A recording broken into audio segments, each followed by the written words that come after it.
पढ़ेंगे सेंटेंसेस के बारे में। ठीक है, सेंटेंस शुरू होता है, एक मीनिंगफुल सेंटेंस होना चाहिए।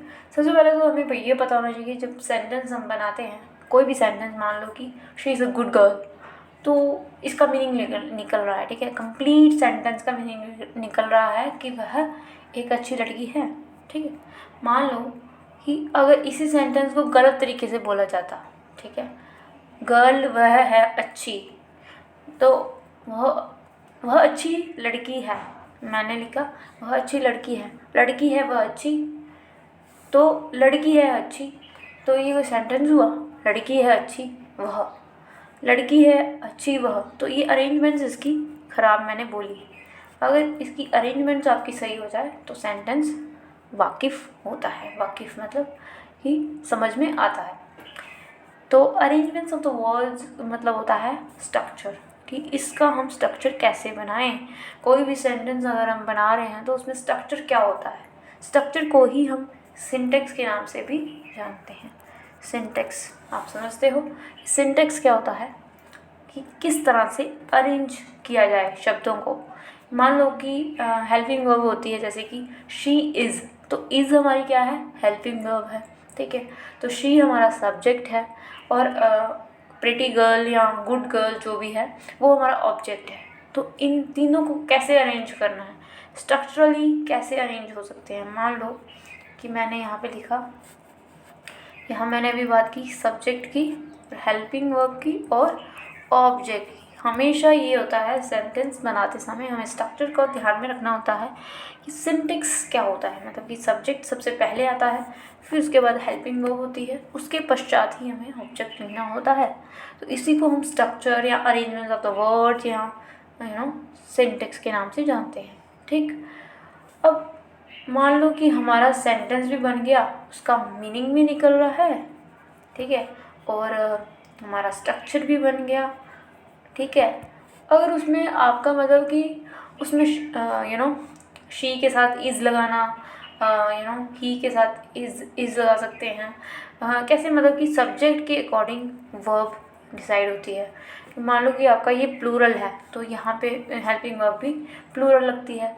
तो इसको हम समझते हैं पार्ट ऑफ द स्पीच में। पार्ट्स ऑफ द स्पीच मतलब जैसे कि नाउन कैसे लगता है, नाउन कहाँ यूज़ होते हैं, नाउन की जगह प्रोनाउन यूज़ होते हैं, प्रोनाउन की जगह हमारा एडजेक्टिव क्या होते हैं, विशेषता बताने वाले शब्द होते हैं, वर्ब्स क्या हो गई, एक्शन बताने वाले शब्द जो होते हैं वो वर्ब हो गई। तो ये करेक्ट यूजेज जो है सेंटेंस के अंदर होना, और ये हमें समझना होगा पार्ट्स ऑफ द स्पीच में। मतलब जी ये नाउन कौन कौन से होते हैं, प्रोनाउन कहाँ यूज़ किए जाते हैं, कितने प्रोनाउंस होते हैं। उसके बाद हमारा आता है एडवर्ब। एडवर्ब क्या होती है? वर्ब्स एक्शंस बताती हैं, एक्शंस की ही विशेषता बताने वाले शब्द एडवर्ब्स कहलाते हैं। एडजेक्टिव क्या होता है, फिर उसके बाद जो भी हमारे पार्ट्स ऑफ स्पीच में आते हैं 8-10 जो टॉपिक हैं, 8 जो हमारे टॉपिक्स हैं वो। तो सबसे पहले सेंटेंस ही हम पढ़ रहे थे, सेंटेंस को 3 भागों में बांटा गया है। लाइक कंप्लीट इसका मीनिंग निकलना चाहिए, स्ट्रक्चरली वाइज सही होना चाहिए, और करेक्ट यूजेज। करेक्ट यूजेज जब हम नाउन पढ़ते हैं तब। मान लो कि मैंने लिखा यहाँ सेंटेंस, मैं गया सो। ठीक है, तो ये कोई सेंटेंस नहीं हुआ। मैं गया सो, मैं सो गया हो सकता है। ठीक है, मैं, ये क्या हो गया? ठीक है, मैं गया सो, तो ये इसका अरेंजमेंट सही नहीं है। सो यहाँ पे आएगा और गया यहाँ पे आएगा। मैं गया सो, तो मैं सो गया। ठीक है, मैं सो गया, तो इसका अरेंजमेंट हमने सही से कर लिया। ऑब्जेक्ट की जगह ऑब्जेक्ट और सब्जेक्ट की जगह सब्जेक्ट लगता है। यहाँ से हम आगे बढ़ते हैं, सेंटेंस की काइंड्स के ऊपर चलते हैं, काइंड्स की बात करते हैं, कौन कौन से काइंड्स होते हैं। तो सबसे पहले हमें बताना चाहिए कि सबसे पहले हमारा आता है असर्टिव सेंटेंस। असर्ट का मतलब आपको पता होना चाहिए। सबसे पहले तो असर्टिव सेंटेंस होते क्या हैं। असर्टिव सेंटेंसेस को डिक्लेरेटिव सेंटेंसेस के नाम से भी जानते हैं। ठीक है, असर्ट करना, किसी बात को मतलब दम से कहना कि हाँ इसमें कोई भी गलती नहीं है, किसी बात को अपना अधिकार मान के या सही कहना, या तो ये गलत है या तो ये सही है। डिक्लेयर कर देना। डेक्लरेटिव का मतलब क्या होता है, यहाँ पे डिक्लेयर कर दिया कि ये सही है या ये गलत है। सही बात भी हो सकती है और गलत बात भी हो सकती है। इसी को हम कहते हैं पॉजिटिव और इसी को हम कह देते हैं नेगेटिव। और पॉजिटिव को ही हम कह देते हैं अफर्मेटिव। बोलते हैं ना, अफर्मेशंस बोलनी चाहिए सुबह उठ के। तो अफर्मेशंस का मतलब क्या होता है कि वो पॉजिटिव वाइब्स जो है हम अपने इंटरनल ऑर्गन्स में लाने की कोशिश करते हैं। अफर्मेटिव यहाँ पे बात करता है, अफर्मेटिव ही पॉजिटिव होता है। पॉजिटिव वाइब्स लाइए, ताकि बोलते हैं ना अफर्मेशन। सबसे पहले तो आपको शब्द आना चाहिए अफर्म। अफर्म होता है कि सही, पॉजिटिव, गुड, राइट, जो भी चीज़ें हैं अफर्मेशन से संबंधित है। उसके बाद इसी को अफर्मेशन हो गया मेशन, इसी को मेटिव बना लिया। तो ये हमारे सफिक्सेस हैं जो हम नाउन में पढ़ते हैं, यहाँ पे नहीं। तो सबसे पहले हमारा आता है असर्टिव। कोई चीज़ को हम दम से कहते हैं, हम अपने इसमें कोई भी गलत बात नहीं होती और डिक्लेयर कर देते हैं। मान लो कि सूरज कहाँ से उगता है, पूरब से उगता है, तो ये दम से हम कह सकते हैं इसमें दम है, इस बात में दम है। तो दम जहाँ कोई नेगेटिव चीज़ है, ठीक है, कोई नेगेटिव चीज़ है, मान लो कि वो गलत होती है, किसी बुरी संगत का फल बुरा ही होता है, तो ये नेगेटिव बात है, पर ये है तो ये बात कटु सत्य। तो असर्टिव सेंटेंसेस होते हैं, पहला तो इसमें 2 वर्ड हो गए, पॉजिटिव हो गया एक और एक नेगेटिव हो गया। तो इस पॉजिटिव का स्ट्रक्चर कैसा होता है, पहले तो सबसे पहले हमें पता है सब्जेक्ट आता है। सब्जेक्ट कौन से हो गए हमारे, ही, शी, इट और दे, ठीक है। और इट जो होता है वो हमारा एनिमल्स के साथ उगता है, ही जो होता है वो बॉयज़ के साथ उगता है, और जो फीमेल्स हैं उनके साथ उगता है हमारा शी, ठीक। दे के साथ हमारा प्लूरल लोग होते हैं, बहुत सारे लोग होते हैं, तो हम दे लगा लेते हैं, ठीक है। हेल्पिंग वर्ब्स हो गई, जैसे कि हम टेंसेस पढ़ते हैं तो उसमें हमें प्रेजेंट, पास्ट और फ्यूचर की वर्ब्स सिखाई जाती हैं। तो हेल्पिंग वर्ब वो वाली हो गई, जैसे कि इज़ आर हो गई, वॉज वर हो गया, हैज़ हैव हो गया, हैड, हैव और विल, शैल, हैव, ये सभी, बीन, बीइंग, ये सारी हमारी क्या हो गई, हेल्पिंग वर्ब्स हो गई। और इसमें ही हमारी मेन वर्ब वही होती है जो कि वर्ब्स में हम पढ़ते हैं। जब वर्ब की बात करते हैं तो एक्शंस की बात करती है वर्ब्स बोलती हैं एक्शंस डिटरमाइंस। तो एक्शन जैसे हो गए हमारे गो, ठीक है, जाना, खेलना, पीना, सोना, रहना, जो भी है वो हमारी हो गई मेन वर्ब्स हो गई। और ऑब्जेक्ट तो हमें पता ही होता है, जो सब्जेक्ट के बारे में बात हो रही होती है वो ऑब्जेक्ट होता है। तो ये हमारा स्ट्रक्चर रहने वाला है। नेगेटिव में क्या होता है कि इसमें कोई चेंजेस नहीं करना, सब्जेक्ट तो वहीं का वहीं रहता है, हेल्पिंग वर्ब भी वहीं रहती है, was, were, is, am, are. और जो मेन वर्ब होती है ना, जैसे कि मैंने अभी बताया सिंग, तो सिंग एक हमारा मेन वर्ब है, और ठीक है, और मेन वर्ब और हमारी हेल्पिंग वर्ब के बीच में हमारा क्या आ जाता है, नॉट, क्योंकि हम नेगेटिव बात कर रहे हैं तो नॉट की बात यहाँ पे होगी ही होगी।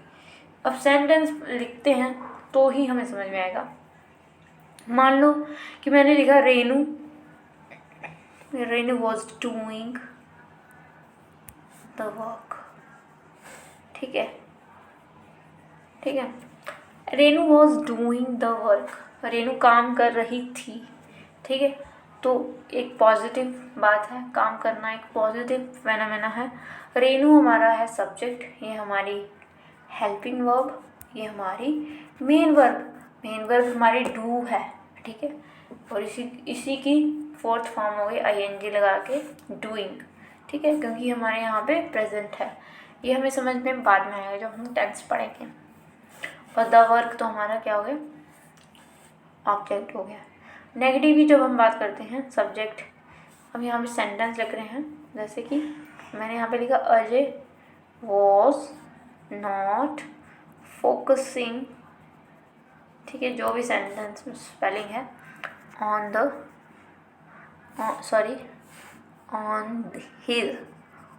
हिज वाइफ, ठीक है। फोकसिंग कहीं पे भी हो सकता है, ज़रूर नहीं है वाइफ पे ही। तो यहाँ पे वो फोकस नहीं कर रहा है, तो नॉट जो है वो मेन वर्ब और हेल्पिंग वर्ब के बीच में आई है। इसी को कह देते हैं असर्ट करना, डिक्लेयर कर दिया उसने। नेक्स्ट हमारा असर्टिव जब हो ही गया है, असर्टिव यहाँ पे लिख लेते हैं। दूसरा ही हमारा आता है इंटरोगेटिव। इंटरोगेटिव नाम से ही पता चलता है, जैसे इंटरव्यू बोलते हैं, ये इसी से बना है। इंट्रोगेशन, सॉरी मैंने ये बहुत ला उड़ ही गया सॉरी। Interrogation, sorry interrogative. ठीक, इंटरोगेटिव होता है कि जब हम किसी से सवाल जवाब करते हैं, राइट। सवाल जवाब जब मतलब, ठीक है, कैसे सवाल, हम दो प्रकार से सवाल कर सकते हैं। लाइक, ठीक है, आपने खाना खाया, मैंने पूछा किसी से आपने खाना खाया, तो उसने क्या जवाब दिया, हाँ या ना। ठीक है, जब हम क्वेश्चन करते हैं किसी को कि आपने खाना खाया, सिर्फ मतलब आप एक ही आंसर आपको सिर्फ मिलता है यस या फिर नो में, तो आप समझना चाहिए वो कौन सा इंटरोगेटिव है, वो क्लोज एंडेड क्वेश्चन पूछा गया है आपके द्वारा। ठीक है, क्लोज एंडेड मतलब कि आप एक सीमित दायरे में क्वेश्चन पूछ रहे हो, बस उसका आंसर ब्रीफ में दिया जाता है, मतलब बहुत छोटे एक ऐसा शब्द है जैसे यस या नो। ठीक है, जैसे मैंने पूछा आपने खाना खा लिया, तो उसने कहा नहीं मैंने नहीं खाया। मान लो यही क्वेश्चन मैं उससे करूँ कि आपने खाना क्यों नहीं खाया, क्यों पूछ लिया मैंने, मतलब कि मेरा अब क्वेश्चन का जो दायरा है वो बड़ा हो गया है, बड़ा हो गया मतलब कि ओपन क्वेश्चन हो गया मेरा, ओपन एंडेड। इसका जो है क्वेश्चन, इसको क्या बोलते हैं, ओपन एंडेड, मतलब कि क्वेश्चन का जो दायरा है वो मैंने बड़े लेवल पे पूछा। लाइक, क्यों नहीं खाया आपने, तो वो बताएगा कि भाई मेरे को दर्द हो रहा है, पेट दर्द हो रहा है, इसलिए मैं नहीं खा पाया, या मेरे को अभी ज़रूरत नहीं है, मेरा पेट भरा हुआ है, या इतना वो पूरा डिस्क्राइब करेगा, उसको एक्सप्लेन करेगा अच्छे से, तो उसको बोल देंगे हम ओपन एंडेड क्वेश्चन। और क्लोज एंडेड उसको बोलते हैं जिसका आंसर सिर्फ यस या नो में आए। अब ये सेंटेंस से ही हमें समझ में आता है। ठीक, इससे हमें पता चलता है कि इंटरोगेटिव सेंटेंसेस जो होते हैं, राइट, वो दो प्रकार से होते हैं। एक तो होते हैं क्लोज, एक होते हैं ओपन। क्लोज में जब हम यस या नो की बात करते हैं, ठीक है, और ओपन में आ गया जब हम क्वेश्चन वर्ड की बात करते हैं। क्वेश्चन वर्ड मतलब what, why, who, home, right. तो जब ये सारे क्वेश्चन वर्ड्स होते हैं, क्वेश्चन वर्ड्स पे आपको पता होना चाहिए क्वेश्चन वर्ड्स कौन कौन से हो सकते हैं, व्हाट, हुम, हु, हाउ, है ना। और जो क्लोज एंडेड होते हैं वो सिर्फ आपसे पूछते हैं यस या नो का, तो उसमें हमें हेल्पिंग वर्ब लेके चलनी होती है। तो इसका स्ट्रक्चर देख लेते हैं, स्ट्रक्चर कैसा होगा। जैसे कि हेल्पिंग वर्ब की अभी हमने बात की, is, am, are, was, were, will you do for me, is there anybody. तो हमारा सेंटेंस इससे स्टार्ट हो रहा है, हेल्पिंग वर्ब से स्टार्ट हो रहा है, और सब्जेक्ट बीच में आता है, फिर आता है मेन वर्ब, फिर आता है हमारा ऑब्जेक्ट। तो हमें समझ में आता है कि जो क्लोज एंडेड क्वेश्चन होते हैं वो हेल्पिंग वर्ब से शुरू होते हैं। हेल्पिंग वर्ब्स हमें पता है इज, एम, आर होती है, और जो हमारे क्वेश्चन वर्ड्स हैं वो हमारे स्टार्ट होते हैं व्हाट, हु, हुम से स्टार्ट होते हैं। तीसरा ही हमारा आता है, ठीक है, इसका स्ट्रक्चर आपको पता होना चाहिए। क्वेश्चन वर्ड लगाएगा पहले व्यक्ति, फिर लगाएगा हेल्पिंग वर्ब, और फिर लगाएगा सब्जेक्ट, देन मेन वर्ब।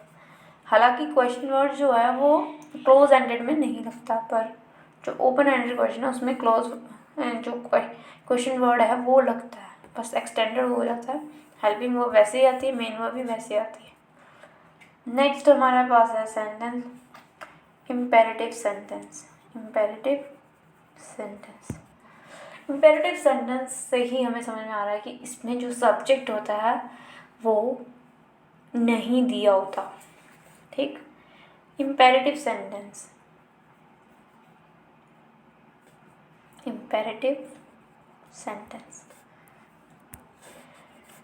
क्या होते हैं इम्पेरेटिव सेंटेंस? इम्पेरेटिव सेंटेंसेस होते हैं जो कि जिसमें सब्जेक्ट दिया नहीं होता पर अंडरस्टूड होता है, मतलब इंसान समझ सकता है कि उसमें तुम्हारे बारे में ही बात हो रही है। ठीक है, मान लो कि मैंने बोला हेल्प मी, तो मतलब कोई आगे बैठा व्यक्ति है, वो मुझे देख रहा है और वो उसको मैं कह रही हूँ, मतलब कि वो तुमको कह रही है कि हेल्प करो मेरी। मतलब मैं किसी को कहूँगी और जो जिसको कहूँगी उसका नाम क्या होगा? यू। ठीक, तो हेल्प मी यहाँ पे जैसे कि हेल्प मी हो गया, रिक्वेस्ट हो गई, हेल्प मी हो गया, get out from here, get out from here. ठीक है, सिट डाउन, ऑर्डर कर दिया मैंने, और मैं किसी को बोलूँगी please do for me, please हो गया। Advice, do not do this, do not disturb the peoples, advice हो गया। If you are smoking you will die, है ना, तो वार्निंग कर दिया मैंने ये। अब इसमें भी प्रोहिबिशन की बात आती है। प्रोहिबिशन, प्रोहिबिशन क्या है? प्रोहिबिशन हो गया लीगली, जब हम किसी को मना करते हैं, लीगली कानून के दायरे में रहकर किसी को मना करना, माना नहीं, मना। ठीक, मना करना। ठीक है, इसको कहते हैं प्रोहिबिशन।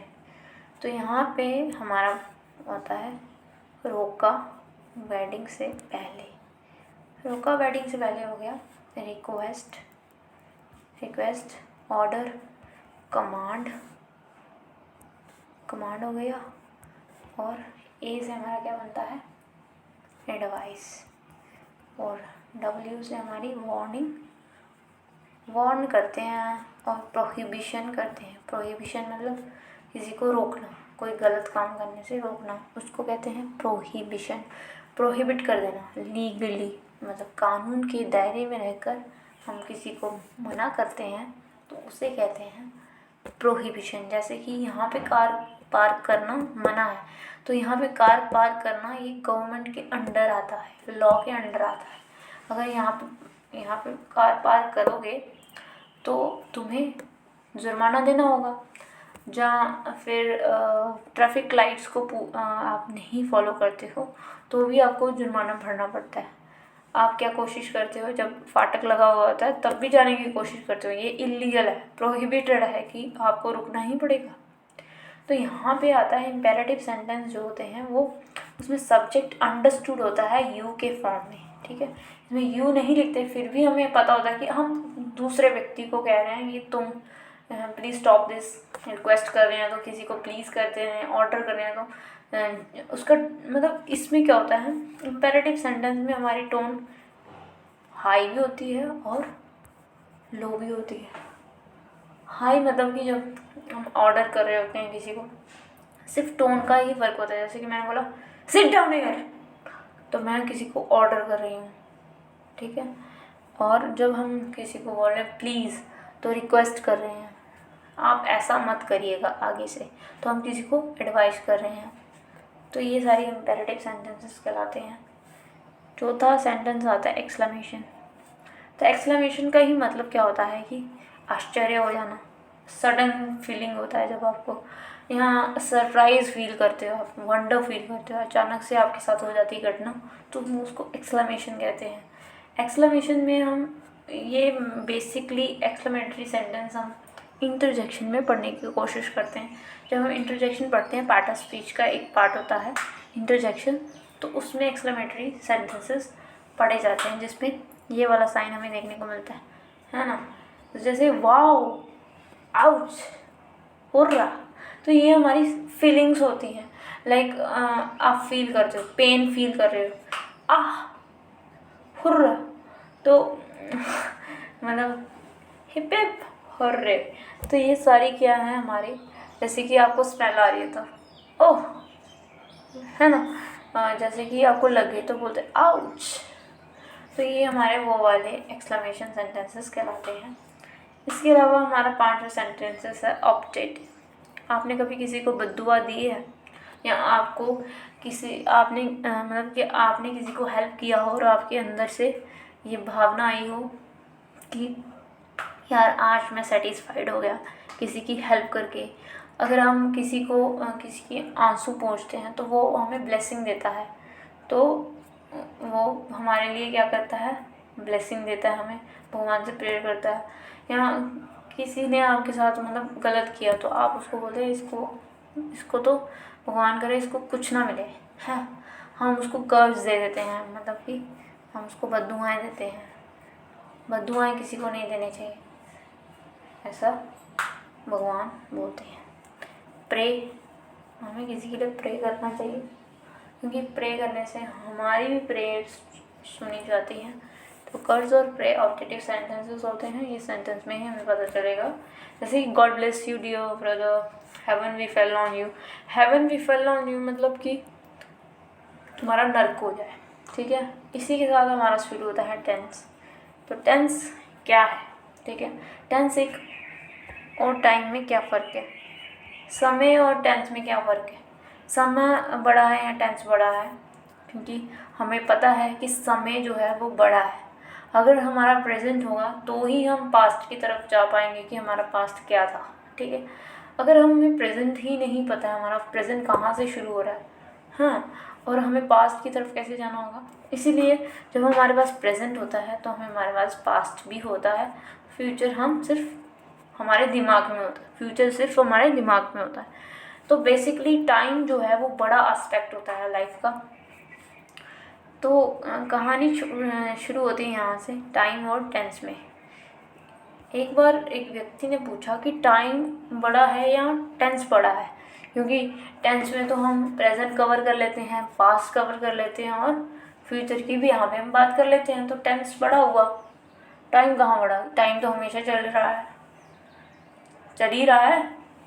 टाइम क्या है एक्चुअली, टाइम क्या है, टाइम है स्टेट ऑफ चेंज, मतलब कि ये चेंज ही हो रहा है। इसमें कोई भी घटना जो है वो, ठीक है, परिवर्तन की अवस्था को ही हम टाइम कहते हैं, एक बड़ा रूप। अब ये इन दोनों की लड़ाई जो है वो टाइम से है। एक्चुअली वी ऑल नो कि समय हमारा पास्ट भी था, प्रेजेंट भी है और फ्यूचर भी होगा। समय कभी नहीं रुक रहा, जो हमेशा है और हमेशा चेंज हो रहा है वो है बड़ा व्यक्ति समय। और समय के कुछ पल जो हमने बिताए हैं वो है हमारा पास्ट। समय का ही एक पार्ट होता है हमारा पास्ट, एक होता है प्रेजेंट और एक होता है फ्यूचर। फ्यूचर जो होता है वो सिर्फ और सिर्फ हमारे दिमाग में होता है, वो एक्चुअली होता नहीं है, ठीक है। प्रेजेंट से ही हम पता लगा सकते हैं कि हमारे पास्ट में क्या हो रखा है, क्या परिवर्तन हुआ। तो हमें यहाँ से ये पता चलता है कि जो टाइम है वो बड़ा एस्पेक्ट है, जबकि टेंस उसी का एक छोटा पार्ट है। मतलब टाइम को ही एक छोटे दायरे में दिखाने का प्रयत्न करता है टेंस एक छोटा पार्ट है टाइम का, ठीक। जब हम टेंस की बात करते हैं तो जो समय है वो स्पेसिफिक टाइम, जब स्पेसिफिक टाइम की बात हम करते हैं, है ना, किसी समय को एक जगह पे रोक देना, उसी को हम क्या कह देते हैं, टाइम ऑफ एक्शन, मतलब कि टेंस। टाइम ऑफ एक्शन मतलब कि एक समय पर हुई घटना। मान लो कि हमारा देश आज़ाद हुआ 1947 में, ठीक है, तो ये एक घटना है, पास्ट की एक घटना है, ठीक। और अभी कितने साल हो गए हैं, 2023 तक, वो कितने ईयर्स हो गए हैं इंडिपेंडेंस के, तो वो एक टाइम है हमारा। मतलब टाइम तो पास्ट में भी था और प्रेजेंट में भी है और बाद में भी रहने वाला है, जो कभी मतलब कि परिवर्तन हो रहा है, पर एक वो उसका बड़ा एस्पेक्ट है। जब हम उसके ही एक छोटे भाग की बात करते हैं उसे ही हम क्या कहते हैं, टेंसेस। जब हम टेंस पढ़ते हैं तो टेंस क्या होता है, टेंस की बात हम जब करेंगे तो टेंस है क्या। टेंस एक्चुअली हमारा है टाइम ऑफ एक्शन, मतलब कि किसी समय पर हमने कोई एक्ट किया तो उसको हम क्या कह देते हैं, एक्शन। टाइम को जब हम बताते हैं एक्शंस में, तो हमने कोई एक्शंस किया है तो वो एक पर्टिकुलर टाइम में किया होगा। तो जब हम एक्शन की बात करते हैं तो एक्शन बताने के लिए हमें वर्ब की ज़रूरत होती है, ठीक है। एक्शन मतलब कोई काम करना, लाइक खेलना, पीना, सोना। एक्शन जो है वर्ब को कहते हैं। वर्ब कितने प्रकार की हो सकती हैं हमें पता होना चाहिए। वर्ब जो होती हैं वो 5 प्रकार की हो सकती हैं, जैसे कि एक तो वर्ब 1, वर्ब 2, वर्ब 3, वर्ब 4 और एस या ई एस लगा देते हैं वर्ब के साथ, या वर्ब की फर्स्ट फॉर्म के साथ ING हम लगा देते हैं। तो ये हमारी हो जाती है वर्ब्स, ठीक है। और जब, ठीक है, और टाइम को बताने वाले शब्द ही क्या है हमारा। देखो, अब मैंने यहाँ पे टाइम ऑफ एक्शन की बात की कि टेंस को क्या कहते हैं, टाइम ऑफ एक्शन, ठीक है, कि एक समय पर एक्शंस हुए।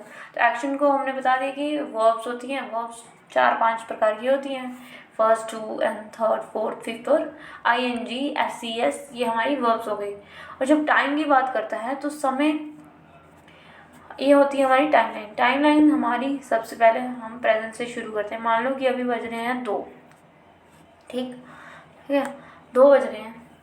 2 घंटे पहले कितने बज रहे थे, 12 बज रहे थे, राइट। तो ये हमारा क्या बन गया, पास्ट। प्रेजेंट है, हमें पता है प्रेजेंट में इतने बज रहे हैं, 2 बज रहे हैं, तो 2 घंटे पहले हम बता सकते हैं कि पास्ट, मतलब कि है तो वो प्रेजेंट में ही हम काम कर रहे थे, ठीक है। 2 घंटे पहले का क्या बन गया, पास्ट बन गया। जो हम प्रेजेंट होता है एक्सपीरियंस कर रहे हैं, जो हम अभी महसूस कर रहे हैं, एक्सपीरियंस कर रहे हैं, उसको अभी जी रहे हैं उसके साथ। और जो पास्ट है वो हम एक्सपीरियंस कर चुके हैं, मतलब 2 घंटे पहले मैं जो भी काम कर रही थी उसको मैं एक्सपीरियंस कर चुकी हूँ। मान लो एक व्यक्ति है, ठीक है, उसकी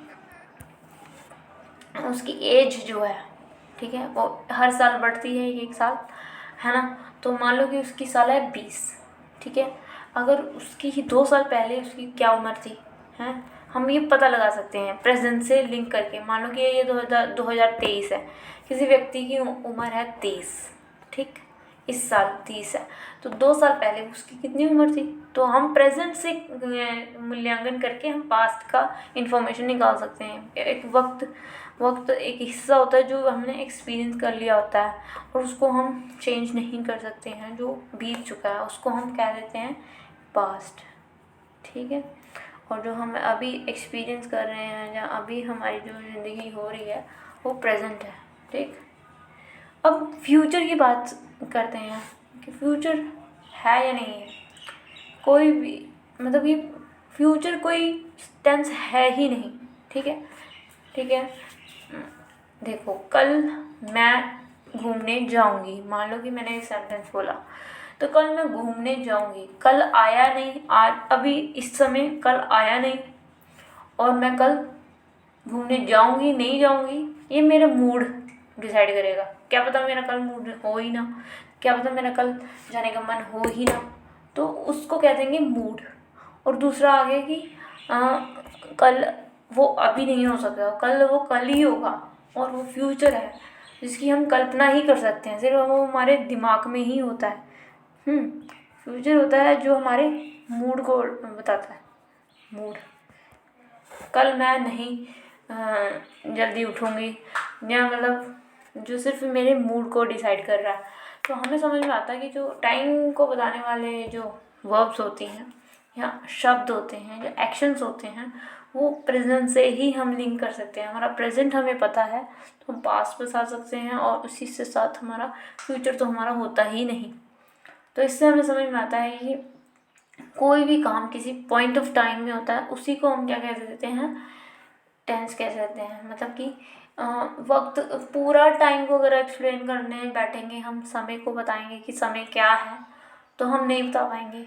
और समय का कुछ हिस्सा ही हम अगर उसको ही डिस्कस करेंगे तो हम बता सकते हैं कि समय का एक भाग, जिसको हम क्या कहते हैं, एक स्पेसिफिक समय पर हुई घटना, उसी को हम क्या कहते हैं, स्पेसिफिक पॉइंट ऑफ टाइम को ही हम क्या देते हैं, टेंस कह देते हैं। ठीक, टेंस समझ में आया।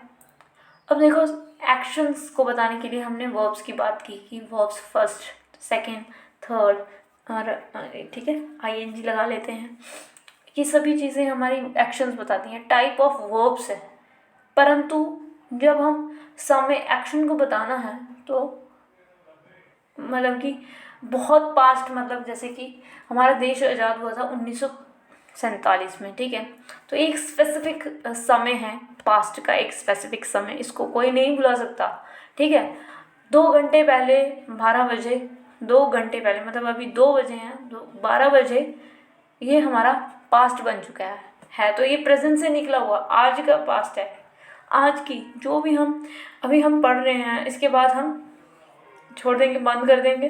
उसके बाद जो हमारा जो 2 घंटे जब हम पढ़ रहे होंगे, मतलब कि फॉर एग्जांपल 4 बज जाएंगे जब तक, तब तक ये 2 जो है वो हमारा पास्ट बन चुका होगा, मतलब कि मोर पास्ट में चले गए होंगे हम लोग। मोर पास्ट नहीं, मतलब कि जस्ट अभी अभी हुआ जो पास्ट है।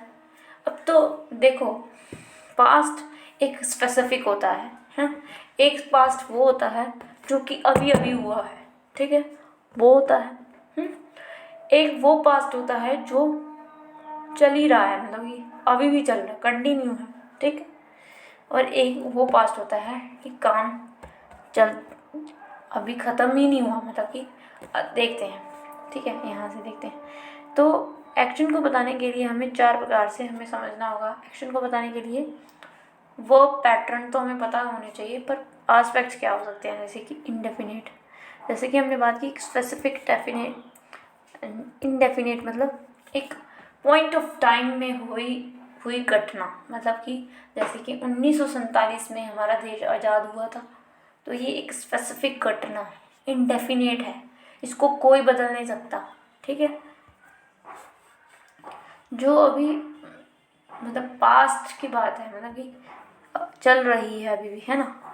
तो कॉन्टिन्यूस का स्पेलिंग हमें आना चाहिए, यस कॉन्टिन्यूस। कॉन्टिन्यूस मतलब कि जो कभी रुका ही नहीं, चल ही रहा है।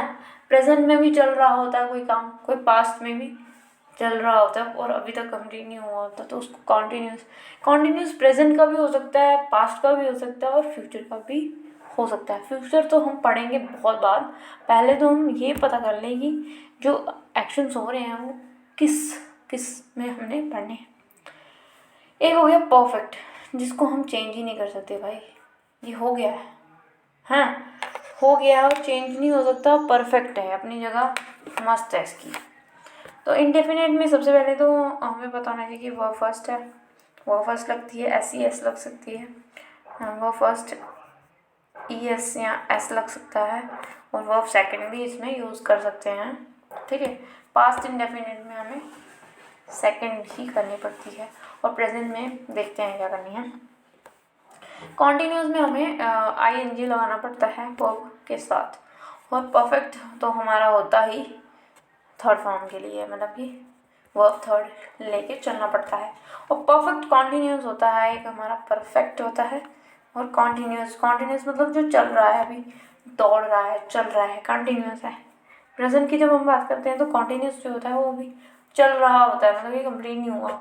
एक चीज़ होती है जैसे कि काम हो रहा, हो गया, होता है, मतलब एक काम होता है कि होता है, दूसरा हो गया कि हो रहा है, एक हो गया हमारा है ना हो जाएगा।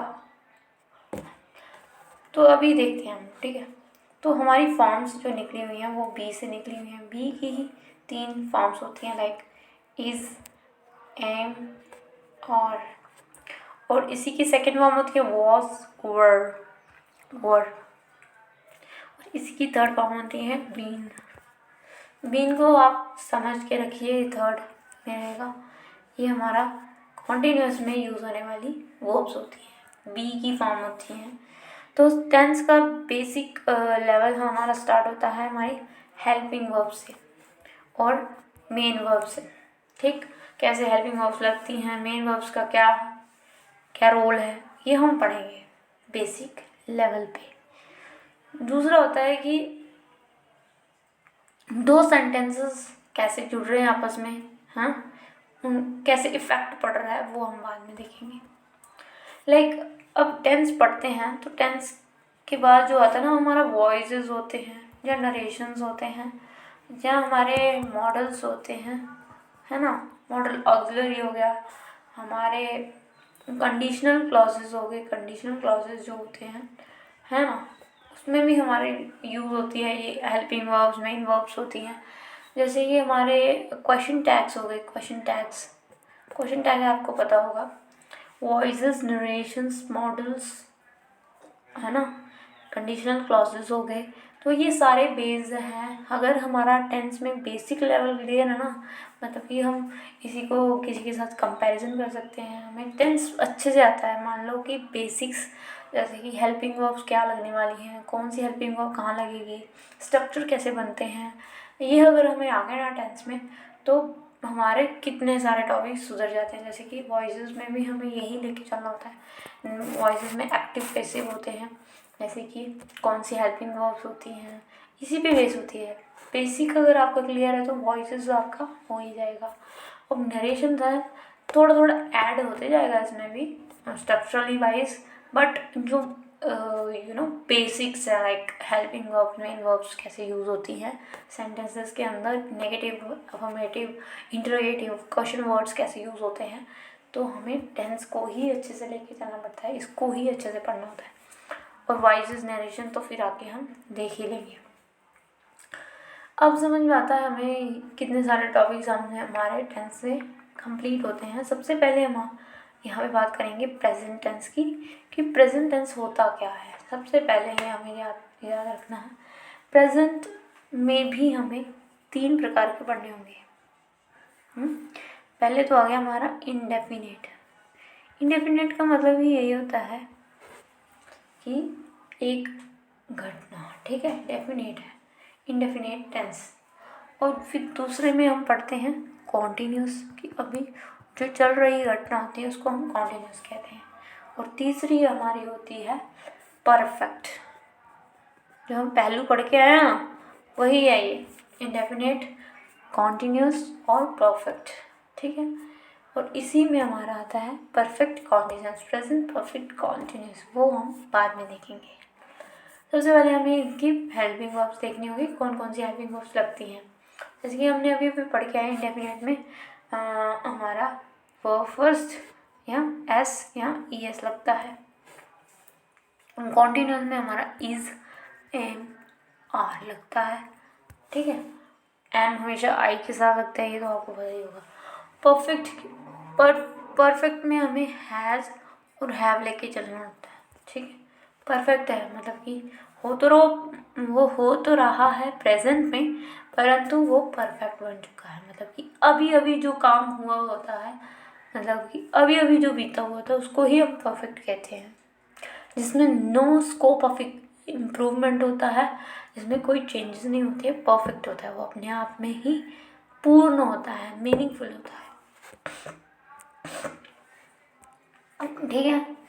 सबसे पहले हमारा आता है indefinite tense. Indefinite tense, present indefinite tense. Present indefinite tense क्या होता है? 2 प्रकार से प्रेजेंट इंडेफिनिट टेंसेस होते हैं। एक तो हो गया पॉजिटिव वही, और एक हो गया नेगेटिव। नेगेटिव कैसे बनाना है, पॉजिटिव कैसे बनाना है, सिंगुलर और प्लूरल किसके साथ लगते हैं, ठीक है। मान लो कि आपके पास सेंटेंस है, ठीक है। सबसे पहले तो हम इसके स्ट्रक्चरल देख लेंगे, स्ट्रक्चर कैसे लगता है। अगर आपका सब्जेक्ट जो है वो सिंगुलर है, मान लो कि किसी एक व्यक्ति की बात हो रही है, तो उसके साथ जो भी वर्ब होगी ना, उसके साथ हमेशा ई आता है, इसके साथ एस या ई एस लगता है, ठीक, सिंगुलर के साथ। मान लो अगर आपका सब्जेक्ट प्लूरल है, प्लूरल सब्जेक्ट है, तो उसके साथ